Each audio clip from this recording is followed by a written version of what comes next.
लेखिका. आपल्याला उगीच वाटतं की ही गोष्ट मला जमणार नाही, पण प्रयत्न केल्यानंतर सगळ्याला जमत असतं. पहिल्याच वाक्यात तुम्हाला सगळ्यांना सांगायला हरकत नाही, प्रत्येक माणसाचं आयुष्य म्हणजे एक जळजळीत कादंबरी असते. प्रत्येक व्यक्तीचा वाईट अनुभव हा एका कवितेला जन्म देत असतो. प्रत्येक व्यक्तीच्या आयुष्यात आलेले प्रसंग म्हणजे हा अभ्यासक्रमातला एक जळजळीत असा पाठ असतो. होतं असं की आपण इतर गोष्टींचे आदर्श, अनेक गोष्टींच्या अदृश्य भीती, ही गोष्ट मी करू शकणार नाही स्वतःला वाटणं, या खाली अनेक गोष्टी दडपल्या जातात आणि त्यामुळे आपल्यातला जो लेखक आहे तो लेखक कधी कधी आपणच मारून टाकतो, कधी कधी तो इतरांकडून मारला जातो. जर ज्या दिशेने जातो आहोत, ज्या प्रवाहामध्ये जातो आहोत, त्या प्रवाहाला एका वेगळ्या मार्गानं हाकण्याची ताकद असणाऱ्या सीयू मॅडम या जिल्हा परिषदेला लाभल्या. त्यांच्या घरामध्ये मास्तरकी आहे, संस्कार हे शिक्षकाचे संस्कार झाले. ज्या मंगळवेढीच्या मातीमध्ये स्कॉलरशिपला एका वर्षी 40 पोरं गुणवत्ता यादीत येतात आणि 2017ला पाठीमागच्या आणि त्या बॅचचा निकाल घोषित झाल्यानंतर त्याचं व्याख्यान आणि त्या मुलांचा बक्षीस वितरण समारंभासाठी मला बोलवलं होतं. 50 पोरं होतं. ही एमपीएससी झालेली, मंगळवेढा आणि आसपासच्या परिसरातून आलेली ही यूपीएससी एमपीएससीची 50 पोरं त्या नुसत्या अवतीभोवतीच्या भागातून येतात. त्या गावात असणारी प्राथमिक आणि नगर परिषदेची तिथली शाळा वर्गाच्या वर्ग स्कॉलरशिपच्या गुणवत्ता यादीत आणते. आपलाच संघटनेचा प्रमुख असणारा एक माणूस 100 पोरं माझी गुणवत्ता यादीत आलीत म्हणून छकीटोकपणे सांगतो. तिथं लिहिणारे लेखक आहेत, बोलणारे वक्ते आहेत, खूप चांगले अधिकारी आहेत. त्या कसदार मातीतून त्या आल्या आहेत. वैचारिक अधिष्ठान जेव्हा खूप श्रीमंत असतं तेव्हा चांगल्या दौलतीची माणसाला अपेक्षा असते आणि त्यांच्या हातात लागलेला जो शिक्षक वर्ग आहे हा कामसू आहे आणि त्यांच्या अपेक्षा या शिक्षण विभागाकडून ह्या कसदार आहेत, कणदार आहेत. शिक्षण अधिकाऱ्यांना त्या गोष्टीची आवड आहे आणि ज्या विमल मॅडम सध्या लिडिंग घेऊन हे काम बघतायत माझ्या गावचा धडा, त्या स्वतः लेखिका आहेत, त्या शिक्षिका आहेत. त्या स्वतः केलेलं शिक्षकाचं काम आणि त्यातून लेखक असणं आणि लेखक नुसतं असून उपयोग नाही, तर ते साचेबंदपणानं कसं बसवायचं त्या पीएचडी तुलनात्मक तक्ते, बाकीचे अभ्यास, त्याला दिला जाणारा भारांश, या ज्या गोष्टी आम्ही पीएचडी करताना अभ्यासतो, तर या सगळ्या गोष्टींचा अभ्यासही त्यांच्याकडे आहे. सगळ्या पद्धतीची माणसं एकत्र आली आणि त्यातून माझ्या गावचा धडा ही एक सुबक आणि छान संकल्पना सध्या आपल्या जिल्ह्यामध्ये राबवली जाते. 23 पासून चालू झालेला हा प्रारंभ आहे. पहिल्या बैठका, पहिल्या मिटिंगा आम्ही असे एकमेकांचे चेहरे पण बघितले नव्हते. आणि पुण्याच्या मध्ये कुठल्या तरी हॉटेलमध्ये मध्येच घुसले, रेंज नव्हती आणि ते लॅपटॉप उघडून चार्जर लावून मॅडमची मिटिंग आम्ही समोर करत होतो. ह्याचं भान नव्हतं की पाठीमागनं जाणारे लोक वगैरे हे दिसतंय आणि आपण ते व्हिडिओ ऑन केलाय, पण एक सगळ्यांनीच आम्ही असं भारावून जाऊन ते काम हातात घेतलं आणि सांगली जिल्ह्याचा माझ्या गावचा धडा इतका उत्तम झालाय.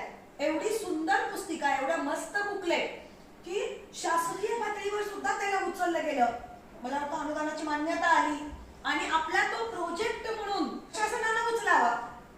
आपल्या सांगली जिल्ह्याच्या बदली प्रक्रिया या सांगली पॅटर्न म्हणून राज्यानं स्वतः त्याचा अवलंब करावा, म्हणजे सांगलीचे काही पॅटर्न राज्यामध्ये जावे इतका सुंदर पद्धतीचा हा सुद्धा पॅटर्न आहे. फक्त झालंय काय, तुम्हाला योग्य गायडन्स मिळालं, तुम्हाला ते काय करायचं, कसं करायचं. खूप छोट्या क्लुप्त्या आणि साध्या गोष्टी जर एकदा सांगून टाकल्या तर 8 ते 10 दिवसामध्ये आम्हाला ज्या पद्धतीनं पाहिजे, या समितीला ज्या पद्धतीनं पाहिजे त्या पद्धतीचं ठिकाण 100% तुमच्या हातून घडेल असा विश्वास मला स्वतःला आहे. होतं कसं की तुम्हाला स्वतःला असं वाटतं नाही आम्ही 4-5 जण होतो, मला माझंच नाव वाटलं नव्हतं जायचं तिकडे आणि पुन्हा कुणी दिले ते नाव, कुणी दिले नाव, कुणी दिले ते त्याचं नाव सांग पहिले, त्याच्याकडे बघतो काय वाजलेत किती, बोलवताय कितीला, 2 वाजता बोलवले, 5 वाजता आलाय, सुटायला 6-6:30 वाजणार. एका दिवसानं काही खोळंबा होणार नाही, एका दिवसानं बिलकुल खोळंबा होणार नाही. पण तुम्हाला सगळे एक गोष्ट कळून जाईल, तुम्ही सगळी अनकॉमन मंडळी आहे, तुम्ही वेगवेगळी माणसं आहात, तुमच्याकडे लेखनाचा अंश आहे, तुमच्या मेंदूमध्ये वेगळं काहीतरी शिस्त आहे, तुमचे हात चांगलं काहीतरी लिखाण करू शकतात. माणूस निवड कुणाची करू शकतो? क्रीडा स्पर्धा जवळ आल्या, जे पोरगा उंचच्या उंच आहे, ज्याची छलांग लांब जाईल त्यालाच आपण म्हणतो ना, चल रे मार मार उडी, जमतंय तुझी उडी लांब जाणार. मग त्यानं त्याच्या आयुष्यात उडी मारलेली नसत्या, पण गुरुजी म्हणतात का नाही, मारतोय उडी आणि येतोय पहिलं. आणि मग तुला म्हणतो का नाही, तू पहिले येणार आहेस म्हणून तालुक्यात, अरे जिल्हा पण मारता येते, तुमच्या बळावर मारली ना. हे तुमची जी नावं ज्याला सिलेक्ट केलेत का नाही, त्याला गॅरंटी आहे हे करताय, ह्याला येतंय, हे ह्यातलं आहे, ह्याचं अंग 100% आहे. पण हे काय करताय, उगाचच बुजताय. हे बुजण्याची पद्धत आहे की नाही, बंद करून टाका. एखाद दिवशीचा आजचा तुमचा वेळ गेला की नाही, मी तुम्हाला गॅरंटी की साथ सांगते, आजपासूनचं तुमचं लाईफ 100% वेगळं असेल, 100% वेगळं. बाबा मगाशी म्हणाले नाही, आम्ही नुसतं मास्तर असतो तरी मानान केलो असतो. खरंच आम्ही नुसते शिक्षक असतो तरी होतोय. मला तर अखिल भारतीय साहित्य संमेलन मी 9 केली, 9 आणि 9 वेळा माझ्या जिल्हा परिषदेनं मला कधी 8 दिवस, कधी 7 दिवस, कधी 6 दिवस, हे एकदा तर सांगलीच्या संमेलनाला मला 1.25 महिना सोडलो. पगारी, रजा, ऑन ड्युटी, लेखक म्हणून सन्मान आहे ना. नुसतं गुरुजी असल्यावर कोण कुणाला म्हणतं का तुम्ही नुसते गुरुजी असता, इथं आला असता का? तुम्ही नुसते गुरुजी नाही, त्याच्या पलीकडे तुमच्याकडे काहीतरी आहे. सगळ्यात पहिल्यांदा तुमच्या मनाला ज्या खुर्चीवर बसलाय की नाही तिथंच सांगून टाका, तुझा जन्म हे आहे एवढंच करण्यासाठी नाही, ह्याच्या पलीकडचं तुझ्यात काहीतरी आहे आणि त्यामुळे तुझी निवड झाली. आणि हे खोटं नाही, कोणीतरी म्हणतंय म्हणून तर अजिबात करू नका. तुम्हाला करायचंय म्हणून करायचंय, पण हे मला जमतच नाही असं तुम्हाला वाटतंय. पण ज्याला वाटतंय की नाही, तर तुमच्यात कधीतरी काहीतरी बघितलंय ना, आपण आपल्या मुलांमध्ये काहीतरी बघितलेलं असतं. त्यामुळं निवड झालेल्या सगळ्यांचं मी मनापासून कौतुक करते, तुमचं अभिनंदन करते, तुम्हाला सुरुवातीला शुभेच्छा देते. आजपासून आम्ही आणि तुम्ही वेगळे नाही, आपण लेखक आहोत आणि आपण लेखक असणं ही खूप मोठी जमेची बाजू आहे. तुम्हाला अवतीभोवती एवढं काही सापडेल ना, तुम्हाला वाटतं लिहायचंय, पण कशावर लिहू, पलूसवर लिहू, पलूच्या आजूबाजूला मी ह्या सावंतपूर वसाहतीवर काम करते, सावंतपूरवर लिहू, पण सावंतपुरात लिहिण्यासारखं काय आहे. मग तुम्ही काय केलंय माहिती का, निबंध लिहिला तर निबंध, हा पलूस तालुक्यातील पलूस पासून एवढ्या किलोमीटरवर असणारे अमुक अमुक नावाचे हे माझे गाव आहे, हे तालुक्याच्या ह्या दिशेला आहे, सांगली जिल्ह्यातील हे शेवटचे टोक आहे, इथं एवढी ही पिकं होतात, इथं एक शाळा आहे, इथं ही देऊळ आहे, इथं ही मंदिर आहे. ते पलीकडे लिहिले का, पटलंय बघा. तुम्ही काय लिहिलंय, खाते उतारा माझ्याकडे ना, अख्ख्या जिल्ह्याचं वाचलंय मी, अख्ख्या जिल्ह्याचं. का पण निबंध लिहून दिलं तुम्ही, पदर बांधायचं होतं. माझ्या गावचा धडा लिहायला सांगितलाय. आता माझ्या गावचा धडा लिहिताना आपण काय केलं, कुणी 1 पान दिलाय, कुणी 2 पान, आपलं नाव घेतलं, एकदाशी खरडलं, टाकलं त्या फाईलीत नेऊन केंद्राच्या, विषय संपला. बघतील पुन्हा कशी काय करायचं, बरोबर का. काम कसं तरी उरकायचं म्हणून ते दिवाळीच्या आधी तुम्ही उरकले. एवढी सहज आणि सोपी गोष्ट ही नव्हती. त्याच्या पाठीमागे भूमिका आहे, उद्दिष्ट आहे, काहीतरी वेगळी मांडणी आहे. मी बघा तुम्हाला माझ्या गावचा धडा सरळ समोर टाकणार आहे आणि कसं लिहायचं एकदा सांगितलं की नाही, तुमची गाडी 120 न पळणार आहे. कारण मी मगाशी तिथं कडेगावमध्ये पण सांगितलं, आपल्याला डझनात गोष्टी करायची सवय, छाटछूट काय करतच नाही, बिलकुल नाही. डझना डिग्र्या डझनावारी, पुरस्कार डझनावारी, एमपीएससी यूपीएससी ची पोरं डझनावारी, खेळाडू डझनावारी, 24-25 आत काही नसते. मग हे सगळं जर आपण डझनावारी करतोय, पुस्तकं स्वतःची पुस्तकं डझनावारी, तुमची डझनावारी येऊ दे किंवा एक तरी येऊ दे. तुम्ही जेव्हा पुरस्कारांना अर्ज करता की नाही, शिक्षक पुरस्कारांना जिल्ह्याच्या राज्याच्या, तेव्हा 5 मार्क मिळवताना तुमची मारामारी उठते. ती 5 मार्क मिळत नाही. एक पुस्तक स्वतःच्या नावावर असलं तर ते 5 गुण तुम्हाला सहज मिळून जातात. त्यामुळे दिलेली ही संधी तुमच्यासाठी सोन्याहून पिवळी आहे. का सांगू, ह्या धड्याच्या वरती असणारं नाव तुमचं नाव आहे. लेखक म्हणून ते नाव, तुमचा स्वतःचा परिचय आहे त्यामध्ये. म्हणजे तुमच्या नावावरती आयुष्यात एक वेगळी गोष्ट पडणार आहे यामुळे. नाहीतर रोजचं काय, तीच शाळा, रोजचे तेच गुरुजी, वर्गातली 30 वर्ग, तीच तेवढा 10 बाय 10चा एक वर्ग, ती तेवढाच पट, तो नाऱ्या, तो बाया, ती चिंगी आणि ती मंजी, आणि ती त्यांचं तेच तेच बेरीज वजाबाकी गुणाकार आणि भागाकार. पुन्हा गुरुजींचं घेणं, गुरुजींच्या मागे बसणं, घरात जाणं, खाणं पिणं झोपणं, ह्याच्या पलीकडं ह्यानं काय होईल, वाचायला प्रवृत्त व्हाल, वाचाल, लिहाल, बोलाल, नवं जग बघाल, वेगळ्या गोष्टींशी हस्तांदोलन कराल, विचारांची बैठक पूर्णतः बदलून जाईल. हातात पुस्तकं घेतली ना, माणसाचं मस्तक बदलत असते. आपण डायरेक्ट धड्याला येता तर पहिला धडा आहे बघा देशींची दौलत. तुम्ही काय केलंय माहितीये का, तिथं लिहिलंय माझ्या गावचा धडा, पहिल्यांदाच नापास. तुम्हाला काय माझ्या गावचा धडा द्यायला लावलंय? तुमचं ते टायटल आहे का? आणि त्याला काहीतरी टायटल द्या की. आता शंभू अप्पाचा उरूस, मी म्हटलं कुठं असतो शंभू अप्पा? लोकांना कळतंय ना तो इस्लामपूरचा धडा आहे. मला काय म्हणायचंय, मी लिहिलं भैरव पंढरी. तुम्ही म्हणाल हा हे विद्याच आहे बघा काही. कहाणी दुष्काळाची म्हटलं, तुम्ही म्हणाल हा हे आठवडीत नाही बघा. काय करा, त्याला प्रतीक शोधा ना.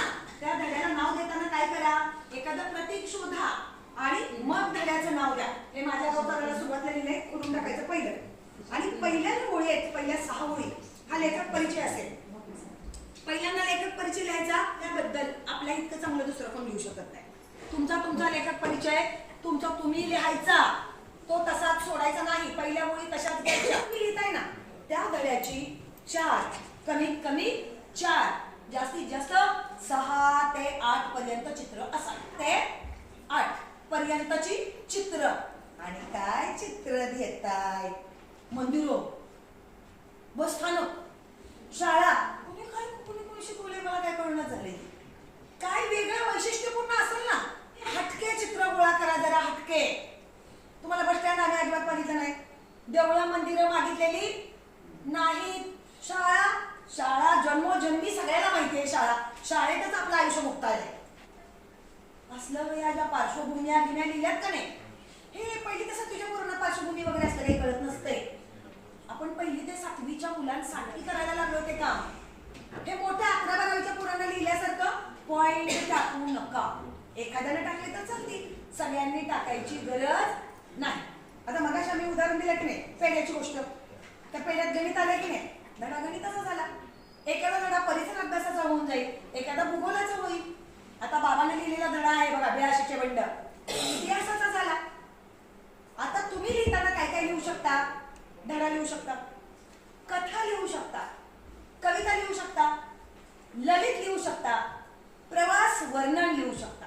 आपल्याच तालुक्यात आपल्या गावापासून जवळ असणाऱ्या एखाद्या, मग ते तीर्थक्षेत्र असेल, एखादं भौगोलिक ठिकाण असेल, शेजारचा एखादा चांगला सुंदर कारखाना असेल, एखादा तिथला उरूस असेल, एखादा उत्सव असेल, एखादा डोंगर आहे, त्या डोंगराला काहीतरी वेगळं महत्व आहे, तर ते सुद्धा तुम्ही या ठिकाणी लिहू शकता. आता हे लिहिताना तुम्ही एखाद्या कारखान्यावर नाट्यकरण लिहू शकता, नाटक लिहू शकता, त्याचं संवाद लिहू शकता, तुम्ही मुलाखत लिहू शकता. एखाद्या कुंभाराची, एखाद्या सुताराची, एखाद्या लोहाराची, एखाद्या दुकानदाराची मुलाखत लिहू शकता. सगळ्यांनी एकच काहीतरी लिहिलं पाहिजे आणि एकसारखं लिहिलं पाहिजे, हे डोक्यातून सगळ्यात पहिल्यांदा काढून टाकायचं. आणि चित्र वैशिष्ट्यपूर्ण पाहिजे. म्हणजे ते फोटो काढताना आपल्या मोबाईलवर, कसल्या तरी मोबाईलवर धुसर काढायचे आणि उगाच आपल्या टाकीत म्हणून टाकायचे, असलं करू नका. अँड्रॉइड असावं, चांगल्या मोबाईलवरती काढलं जावं. आणि सगळ्यात महत्वाचं, फोटो पाठवताना एचडीतून पाठवायचा. आता तो पाठवताना कसा पाठवायचा, तिथनं आमची सुरुवात. आम्ही काढलेला फोटो व्हॉट्सअप करताना जेव्हा सेंडिंग मध्ये पडतो, सेंड करतो आम्ही, तेव्हा वरती काही बटणं येतात, त्याच्यावरती ती एचडी असते, त्याला नुसतं दाबायचं, खाली आपोआप एचडी पडते, पण ती येत नाही. आणि शिकण्याचा प्रयत्न नाही केला की तर साधा फोटो जातोय आणि तो फाटतो. त्यामुळं पाठवताना कसा पाठवायचा, एचडी पाठवायचा. तुम्ही स्वतः टायपिंग करता, समजा तुम्ही टायपिंग केलं, तुमचं तुम्ही करून सगळं सुंदर दिलं तर आम्हाला आनंदच आहे. तुम्ही असला हाताने लिहून देऊ नका, अँड्रॉइड मोबाईल आहे. नोट्स मध्ये जा, बोलून टायपिंग होते. तुम्ही टायपिंग करा ना तिथल्या तिथं. खाली ते शब्द टाकताय, पहिली वेलांटी दुसरी वेलांटी तुझं चुकलंय ते सांगता येईल. अरे इथं पहिली वेलांटी नको दुसरी पाहिजे होती. म्हणजे तिथं करेक्टरची सुद्धा गरज नाही आहे. करेक्शन तुम्ही स्वतः करू शकता. त्यामुळं टायपिंग फक्त करा. तुम्हाला शक्य झालं तर आपली पुस्तकं एक पुस्तक बरोबर घ्या आणि ते पुस्तक बघून रंगीत पान करा, त्याच्यावरती शब्द टाका, त्याच्यावरती चित्र टाका. पण ज्याला कोरल ड्रॉ चांगलं जमतं त्या माणसाकडे जा. नाही पैसे घेत नाही, 200 रुपये घेत नाही, पण ते इतकं परफेक्ट आणि मस्त काम होत आहे ना. ज्याला ज्याला शक्य आहे त्यानं कोरल ड्रॉ मधनं काम करून टाका. पत्रिका छापणारे, बॅनर काढणारे हे जे असतात की नाही, ह्यांच्याकडे हे काम खूप सुंदर होतं. आपला टेक्नोसेवी सुद्धा एखादं चांगलं काम करू शकतो. पण ते काय होतंय, ज्याला कोरल ड्रॉचं नाही की नाही ते उडतंय, चित्र हलतंय किंवा शब्द हलतात, लिपी वेगळी. त्यामुळे तुम्ही त्यात बसवा. फाउंट कितीचा मागितलाय, स्पेस किती सोडायला सांगितलाय हे पण बघा. आणि धड्याचे जे नियम दिलेत की नाही घालून, त्या नियमानुसार टायपिंग करणं आलं. पण सगळ्यात पहिल्यांदा आम्हाला सूचना झाल्या, आम्ही काय लिहू बरोबर का. आम्हाला सूचना, आम्ही काय लिहायचं. आमच्या गावात काही लिहिण्यासारखं नाही. अहो गावात एखादी म्हातारी असेल, तिचं काहीतरी वैशिष्ट्य असेल, एखादा आजोबा असेल वेगळ्या पद्धतीने जगणारा, एखादा पालक असेल गरिबीतून स्वतःच्या मुलांना शिकवणारा, हे तुम्ही लिहू शकता. आता बघा, या पहिल्या धड्याच्या नंतर त्यांनी काय केले, इथं स्वाध्याय दिलेत बघा. तत्पूर्वी शब्दार्थानंतर वाक्प्रचार दिलेत, त्याच्याखाली स्वाध्याय दिलेत. आता एवढ्या 3 गोष्टी जरी झाल्या तरी चालू शकतं. पण तुम्ही यामध्ये गृहभेटी देऊ शकता, माहिती देऊ शकता, गृहभेटी किंवा वाचू आनंद आहे म्हणा. आणि त्याच्या खाली एखादा सुंदर पॅरेग्राफ द्या. समजा ते गाव आहे आणि त्या गावाचा शोध कसा लागला किंवा त्याची निर्मिती कशी झाली, त्याची एखादी कहाणी असेल तर ती कहाणी तेवढ्याच एका पॅरेग्राफ मध्ये बसवा, एक्स्ट्रा अभ्यास म्हणून. म्हणजे आपल्या मेंदूला जास्तीत जास्त चालना देणं आणि त्या गावचा इतिहास असा लिहिणं की त्याच्या पुढं परत कुणाला एक शब्द लिहिता आला नाही पाहिजे. म्हणजे आपण जे लिहू ना ते अंतिम असलं पाहिजे, की त्याच्या पलीकडे दुसऱ्याने कुणी लिहिता कामा नये. इतकं सुंदर जर झालं तर जिल्ह्याचा एक चांगला इतिहास आणि दस्तऐवज हा जिल्ह्याच्या हातात यायला मदत होईल. ह्याच्या पुढे आहे बघा, हे माझे गाव कोकळे, गावचाच इतिहास आहे. तुम्ही म्हणता देवळं देऊ नका म्हणताय, की कशाला मंदिर दिले. बुवा आहे खाली, हा भुयारी मार्ग आहे, जिथून आत गेल्यानंतर बाहेर खालून दुसऱ्या ठिकाणी माणूस वरती निघतो. संस्थानकालीन गावांमध्ये जे भुयारी मार्ग होते ते भुयारी मार्ग असेच होते की दुसऱ्यांना कळू नये, बाबा मंदिर आहे म्हणून तो सोडून देईल आणि पुढे निघून जाईल. पण तिथून आपल्याला स्वतःला निसटता येईल, त्यामुळे ते दिलंय. हे बघून काय करताय तुम्ही, देवळं टाकताय, मंदिरं टाकताय. दत्ताचं मंदिर, विठ्ठलाचं मंदिर, गाढवाचं मंदिर, मसोबाचं मंदिर. तर मग ह्या मसोबाच्या मंदिरापुढे काय आम्ही सुद्धा आपल्याची हा ती वाच की तर त्यात का दिलंय. वाचत नाही, पण आपण डोळ्याने बघतो नुसतं पुढं सटकतोय. मला वाटतं लय काय नाही वाचलं, आणि नुसतं एवढं वाचलं ना माझ्या गावचा धड्यातले धडे तरी तुम्हाला वेगळे विषय सुचतील. तिथनं जरासं तुम्ही पुढे आला ना, तिथं पण खूप चांगली चित्र आहेत बघा. यामध्ये ताणी नावाची कथा आहे बघा. ही ताणी तुमच्या पोलीस मधलीच आहे, इथलीच ताणी आहे. ह्या ताणीनं केलेलं काबाड कष्ट त्या लेखिकाने त्यात मांडले. लेखिका पण तुमच्यातलीच आहे, इथंच बसलेल्या विमानवाडी. मला जास्त अभिमान कधी वाटला माहितीये, ही ताणी लिहिताना त्यांची झालेली तगमग नाही, मी लिहू शकत नाही, ही मला जमत नाही, हे माझ्याकडनं होणार नाही. आणि जरासं इकडे तिकडे दाबात काढल्यानंतर इतकी भारी भारी भारी ताणी झाली. ही ताणी मी स्वतः 3दा वाचली. असं म्हणणारी चाचपडत लिहिणारी लेखिका गव्हर्नन्स मध्ये पाटणेंच्या लेखाला मांडी लावून त्यामध्ये ही ताणी अशी उजळ माथ्यानं उडली. सगळ्या अधिकाऱ्यांनी स्वतःच्या आयांबद्दल लिहिलेले लेख दिवाळी अंक म्हणून आमच्या धर्मेंद्र पवारला काढलेले. सगळे IAS आहेत अधिकारी.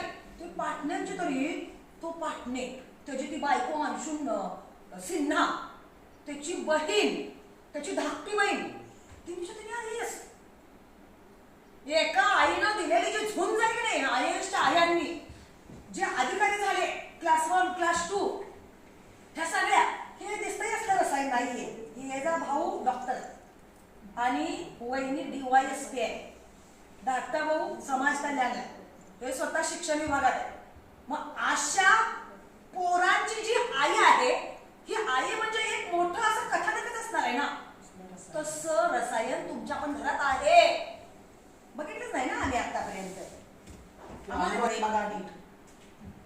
आपण आपल्या आयुष्यात बघा ना. मी मगाचपासून म्हणते की तुमच्या प्रत्येकाचं आयुष्य म्हणजे एक जळजळीत कादंबरी आहे. तुमच्या आयुष्यात कथा आहे, तुमच्या भोवती आहे, तुमच्या विद्यार्थ्यांच्या जवळ आहे, तुमच्या गावात आहे, तुमच्या बरोबर असणाऱ्या एखाद्या स्टाफ मेंबरच्या तिचं आयुष्य म्हणजे सुद्धा कथा आहे. पण काय झालं, आपण थोडं डोळसपणाने बघितलं नाही. ही ताली आहे ना. आता तुम्ही काय केलंय बघा, तुम्ही निबंध दिलाय, निबंध. आता ह्याची सुरुवात बघा कशी केली. कोऱ्या करकरी 4 चाकी गाडीतून ती उतरली, काठी टेकत थेट वावरात गेली. पायातल्या वाहना काढल्या, खाली वाकली, खोंडावर माती उचलली आणि भंडाऱ्यासारखी कपाळावर माखली. हे माखली वगैरे शब्द आपण काय लिहिलं असतं, लावली. दळेभद्री जगलं पाहिजे. उगाच कोणाला घालून आल्यासारखं जायचं नाही. तुम्ही आमच्या घरात येऊन 2 वाजता मला हाक मारायची नाही, हसत आले तुम्ही म्हणाल ते मान्य. कुणाला आमची बेल वाजवा तुम्ही. बेल तर इतकी भारी वाजती, प्लीज ओपन द डोर, लय भारी म्हणते. कोण पण किती पण वाजता उठू दे. मी रात्री 3-3 वाजता घरात येते. मी निशाचर प्राणी. व्याख्यान आमचे उशिरा होतात, आम्ही कुठेही जातो महाराष्ट्रभर, आणि रात्री आम्ही कधीही घरात येतो. माझी मुलगी उठून वाईट तोंड करणार नाही. नवऱ्याची तर काही विषय राहिली नाही. ताणी शांतपणाने एकदा वाचा की तुम्ही सुरुवात कशी करायला पाहिजे, मध्ये काय करायला पाहिजे आणि शेवट कसा. अरे प्रत्येकाचं आयुष्य संघर्ष आहे ना.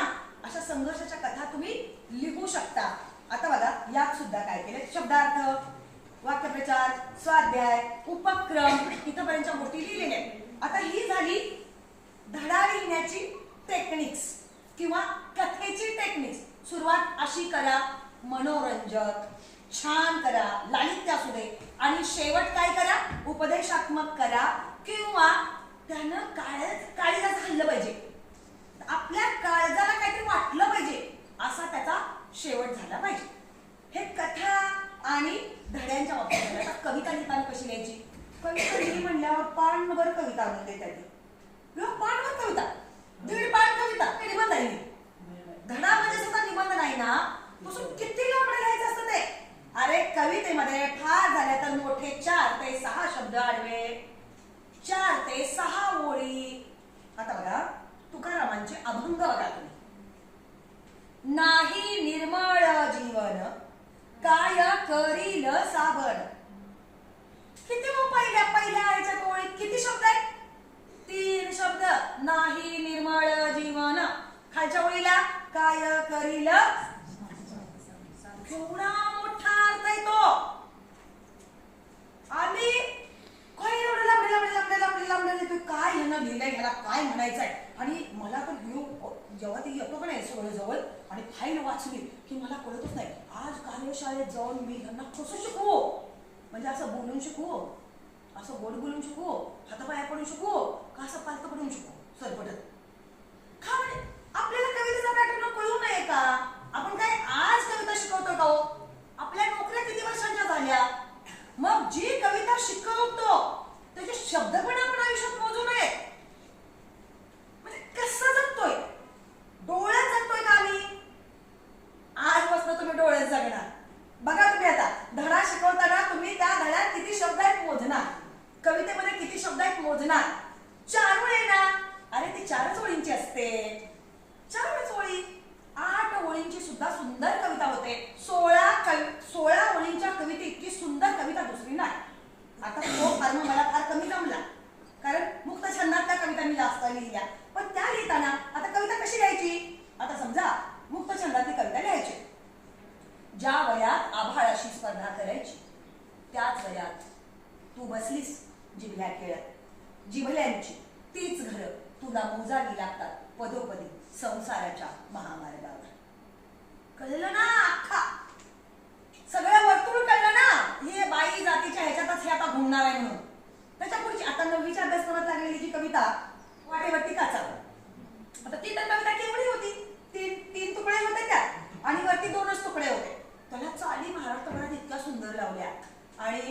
नाशिकला चर्च, त्या चर्चच्या एका गुरूंनी ती प्रार्थना म्हणून ठेवली आणि ते हे केले, त्यांनी मला व्हिडिओ कॉल केला आणि ती प्रार्थना ते सगळे ख्रिश्चन लोक जमलेले आणि 15 शाळा जमलेल्या, ते सगळ्या शाळा आणि तिथून ती कविता मला ऐकवली जातीये आणि मी आपलं ते असं हातपाय गळल्यासारखं झाली माझी अवस्था की हे एवढे लोक आणि ही प्रार्थना केली यांनी. म्हणजे अशी चाल लागू शकते हे त्या कवीला सुद्धा कळलं नाही. तुमचं साहित्य कधी कुठं जाईल आपल्याला कळत नाही. 9वीच्या अभ्यासक्रमात लागलेली कविता काय होती? वाटेवरती काचा ग. मग पहिली ओळ झाली, वाटेवरती काचा ग हळूच त्या वेचा ग. वाटेवरती काचा ग हळूच त्या वेचा ग, किती दिवस तुडवायचे सुळावरचे जिने हे, आता पदर खोचा ग वाटेवरती काचा. हे एक कडवी होतं आणि त्याचा एंडची जी कडवी होती तिथं काय होतं? वर्तुळातून बाहेर निघू सारं जग आपण बघू, पुस्तक तेवढं वाचा ग वाटेवरती काचा. त्याचं नाटक बसवलं त्यांनी. नाटक बसवलं अमरावतीला, अमरावती विद्यापीठाला बसवलं. 40 बायकांनी त्या 3 कडव्यात काय काय केलं असेल? 40 बायका, त्या 3 कडव्यावरती 40 बायकांनी जो शो केला तो शो राज्यात पहिला आला. कोणी किती आपण लय लय लय लय लय लांबड लिहिलो, आपण लय भारी लिहिलं. कधी कधी काय असतं, फार महाग गोष्टी असतात ना, छोट्या डबीत असतात. म्हणजे लय मोठवाड बोललं की तो लय मोठा असतोय असं नाही. तसं हातभर लिहिलं की ते फार सुंदर असतंय असं अजिबात नाही. म्हणजे आपण हे मेल्या उत्तर लिहितो का नाही, तसं हे धडे लिहायचंच नाही.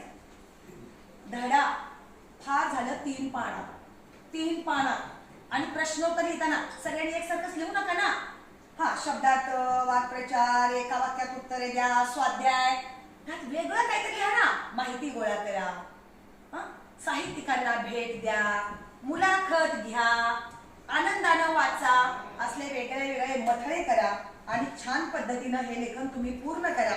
आम्ही येताना वेळा वाटून घेतलेल्या आहेत आणि माझ्या बोलण्याच्या वेळेतही फक्त 3 मिनिटं उरलेली आहेत. आम्ही येताना ठरवलंय, कारण तिथे येताना आम्हाला उशीर झाला, त्यामुळं मी लिहिलंय त्यांनी पुन्हा तपासा. आपण लिहिलंय त्यामध्ये चांगले भारदस्त शब्द घाला. वेगळं काही करता येते का बघा. असं पण नाही की भारदस्त पहिलीचं पोराला लिहायला लागलाय आणि काही तर भारदस्त काय होती, चिमणी आली, हे छोटं खुदकन हसली, ह्यासारखं पण काय येतं बघा. ते 16 ओळीतलं ते जरी सुंदर आलं ना, पहिली ते तिसरीला ते बडबडकीत होऊन जाते, पाढ्यांचं होऊन जाते, आकड्यांचं होऊन जाते. शब्दांची बाराखडी आता हिनं काढलेलं पुस्तक बघितलं, चौगुलेनं काढलेलं. एखादा लिहायला लागला आणि त्याला साहित्य अकादमीचा पुरस्कार मिळाला, मग तुम्ही म्हणाल का नाही त्या दिवशी ही आलती 1-3-4 लिहिली माणसं, ही आम्हाला सगळे काय सांगून गेली. मग आम्ही हे लिहिलंय बघा. तुमच्या प्रत्येकाच्या नावावर एक पुस्तक लिहू द्या. तुम्ही सगळ्यांनी लिहू द्या. म्हणजे तुम्हाला सगळ्यांनी आधी काय करा, लिहायला सुरुवात करा. 100% तुम्हाला जमेल आणि जिथं आडेल नडेल, जिथं कमी तिथं आम्ही आहोतच. त्यामुळं ही चळवळ जी आहे चांगल्या पद्धतीनं रेटली जावी, म्हणजे रेटण्यापेक्षा पण ती मनापासून व्हावी. सगळेजण खूप छान पद्धतीने हे कराल अशी अपेक्षा व्यक्त करते. माफी मागते, मनापासून माफी मागते. कुठली पण गोष्ट खूप आत न करायची सवय आहे, ह्याला काय मला काय.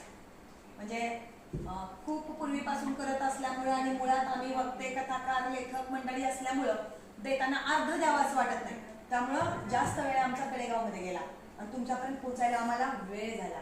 पण वेळ जरी झाला तरी खुर्च्या रिकाम्या पडू दिल्या नाही तुम्ही साहेब. तुमच्या कार्यकुशलपणाला आणि खरं सांगते मी की लोक जे तुम्हाला एवढा सन्मान देत आहेत, तुमची जी काम करण्याची पद्धती आहे तिला मी मनापासून सलाम करते.